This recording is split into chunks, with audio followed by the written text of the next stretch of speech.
來成都冇淨係識得行春熙路啦。今日帶你哋解鎖一份本地人先知嘅美食地圖，全程高能，而且電子支付輕鬆搞定，即刻出發啦！第一站，執去民廚院旁嘅陳麻婆豆腐，呢度係川菜非遺技藝嘅發源地。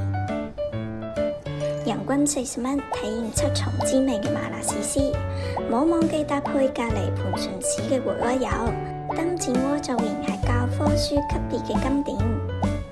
想體驗成都今次嘅一面，交趾公園雙興場著15間美及能順榜餐廳，譬如型鍋嘅進食倡議菜，人均200蚊，氛圍感拉滿。呢度遊客少，品質高，適合商務迎請或者落網晚餐。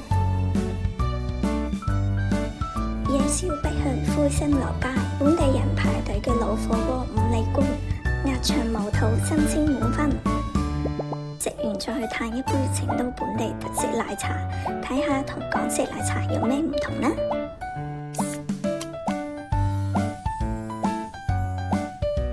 記住啦，喺成都電子支付已覆蓋超100萬商戶，有地鐵到茶攤都可以使用。